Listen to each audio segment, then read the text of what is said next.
Hello साथीहरु, नमस्ते। खाम्री म अनि सेवानी तपाईहरु सबैजनालाई फेरि पनि म मेरो सानो भिडियोमा तपाईहरु सबैजनालाई स्वागत गर्दै आज चाहिँ म के बनाउन गइरहेको छु भने यहाँनिर चाहिँ न्युट्रेलाको अचार बनाउँदै छु। अनि यहाँनिर आधा चाहिँ फ्राई गरिसकेको छु अनि यहाँनिर अझै पनि छ फ्राई गर्नु।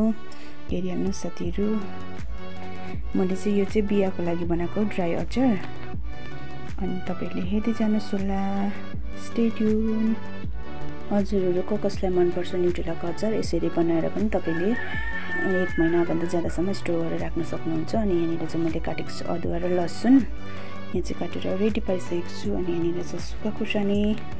हामी चाहिँ यो सबै चिजलाई चाहिँ फ्राई गर्नुपर्ने हुन्छ मजाले। यसलाई चाहिँ मजाले क्रिस्पी भइन्जेलसम्म फ्राई गर्नु होला।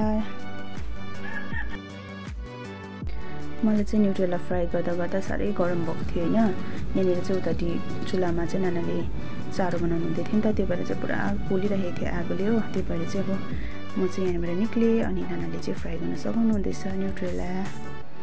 यो चाहिँ मेरो माइली जेठानी दिदी हो।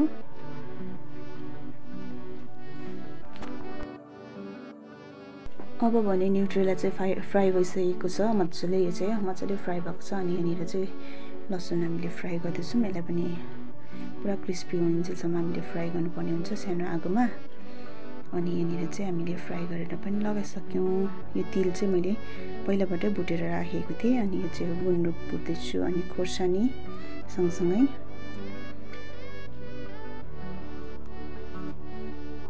सबै चिज लगाएर चाहिँ अब मिक्स गर्नुपर्ने हुन्छ। यहाँनिर चाहिँ हामीले यसमा चाहिँ मैले के लगाएको छु भने जलजिरा पनि लगाएको छु अमिलोको लागि।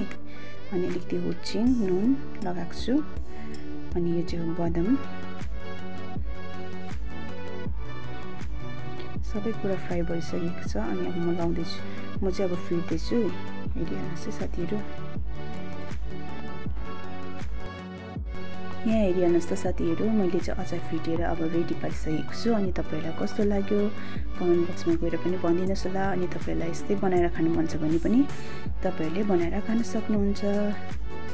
अब हाम्रो अचार चाहिँ रेडी भइसकेको छ है त साथीहरु।